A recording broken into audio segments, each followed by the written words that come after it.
আসসালামু আলাইকুম। আশা করি সবাই সুস্থ আছেন, ভালো আছেন। অনেকেই আছেন সার্বিয়া যাওয়ার জন্য প্রসেসিং করছেন বা বিভিন্ন জায়গায় আটকে আছেন।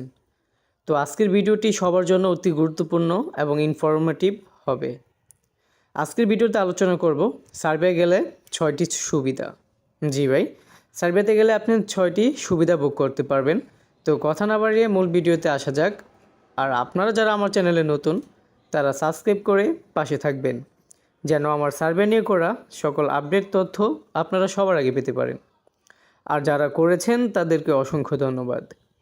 আজকের ভিডিওতে সার্ভে গেলে যে 6টি সুযোগ সুবিধা পাবেন তার মধ্যে 1 নাম্বার হলো সার্বিয়া দেশের বাইরের সাথে 2টা সেনজেনভুক্ত দেশ আছে। আপনি চাইলে সেখানে খুব সহজেই মুভ করতে পারবেন। এই 2টা দেশ হলো হাঙ্গেরি এবং ক্রোয়েশিয়া। বাংলাদেশ এবং ইন্ডিয়া যেরকম পাশাপাশি দেশ, তেমনি সার্বিয়ার সাথে হাঙ্গেরি এবং ক্রোয়েশিয়াও সেম পাশাপাশি দেশ। আপনারা চাইলে অন্যান্য দেশেও ইজিলি যেতে পারবেন গেম মারার মাধ্যমে। তো আশা করি বিষয়টি বুঝতে পেরেছেন।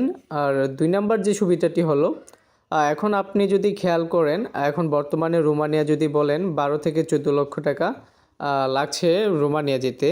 তাও ভিসা রেশিও খুব কম, হাতে গোনা কয়েকটা ভিসা হচ্ছে। আর যেহেতু এখন রোমানিয়া সেনজেনভুক্ত হয়ে গেছে, সেহেতু মনে করেন আপনার অনেক ইন্টারভিউ, তারপর অনেক ফাইল কাগজপত্র, তারপর স্কিল ওয়ার্কাররা ছাড়া মনে করেন অন্যান্য কাজে যাওয়াই যাচ্ছে না। টোটালি বলতে গেলে রোমানিয়া এখন যাওয়া খুব টাফ হয়ে গেছে। আর ভিসার ইস্যুটাও খুব ভালো না বাঙালিদের জন্য। সেখানে কিন্তু আপনি 6 থেকে 7 লক্ষ টাকার মধ্যে সার্বিয়ার মধ্যে যেতে পারছেন। এবং পরবর্তীতে যদি কোনো দেশ সেনজেনভুক্ত হয় তাহলে সেটা হচ্ছে সার্বিয়া। ধারণা করা হচ্ছে যে সার্বিয়া গত 3 থেকে 5 বছরের মধ্যে তাদের পারিপার্শ্বিক কারণে তারা সেনজেনে চলে যাবে।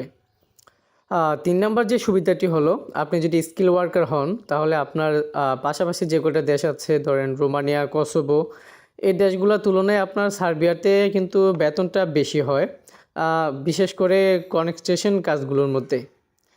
আর 4 নম্বর সুবিধাটি হলো, আপনি যদি সার্বিয়াতে 3 থেকে 5 বছর থেকে যান তাহলে আপনাকে সেখানে পিআর কার্ড করে দিবে এবং আপনাকে সেখানে একটা পাসপোর্ট করে দিবে, যার মাধ্যমে আপনি সেনজেনভুক্ত যে কোনো দেশে যেতে পারবেন, যার জন্য আপনাকে সর্বোচ্চ 5 বছর থাকা লাগবে। আর লিগ্যাল প্রসেসের মাধ্যমে কিন্তু তখন যেতে পারবেন। আপনি যদি সেখানে 5 বছর স্টে করেন তাহলে আপনাকে আর অবৈধভাবে কিছু করা লাগবে না। আপনি লিগ্যাল প্রসেসের মাধ্যমেই সেখান থেকে ওয়ার্ক পারমিট বের করে আপনি অন্যান্য সেনজেনভুক্ত দেশে ইজিলি চলে যেতে পারবেন। তারপর 5 নম্বর সুবিধাটি হলো, সার্বিয়াতে অধিকাংশ কোম্পানি থাকা এবং খাওয়ার 2টার খরচই বহন করে। তবে কিছু কিছু কোম্পানি আছে যারা শুধুমাত্র থাকার খরচ বহন করবে, খাওয়া নিজের উপরে পড়বে। আবার কিছু কিছু কোম্পানি আছে তারা খাবারের জন্য আলাদা করে টাকা, কোম্পানি আপনার বেতনের সাথে আলাদা করে আপনার খাবার খরচের টাকাটা দিয়ে দিবে। 6 নম্বর সুবিধাটি হলো, আপনি যদি বেতনের দিকে খেয়াল করেন তাহলে আপনি সার্বিয়াতে সর্বনিম্ন 50,000 টাকা পাবেন এবং যদি স্কিল ওয়ার্কার হন তাহলে 1 লক্ষ টাকার অধিক টাকা ইনকাম করতে পারবেন।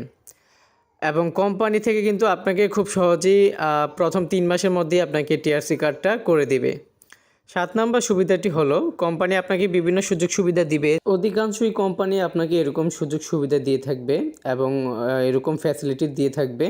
সেগুলো হলো, যেমন বছর শেষে আপনাকে ভাতা দিবে, চিকিৎসা খরচ দেবে, আপনার কাজের উপর নির্ভর করে বেতন বাড়াবে।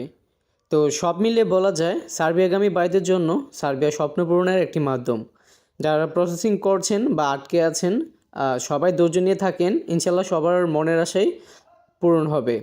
আমি পরবর্তী ভিডিওতে সার্বিয়ার ভিসা আপডেট নিয়ে আসবো, বিস্তারিত আলোচনা নিয়ে আসবো। ভিডিওটি ভালো লাগলে সবাই সাবস্ক্রাইব করবেন। আর আপনাদের কোনো প্রশ্ন থাকলে অবশ্যই কমেন্ট করবেন, আমি যথার্থ রিপ্লাই দেওয়ার চেষ্টা করব। ভালো থাকবেন সবাই, আল্লাহ হাফেজ।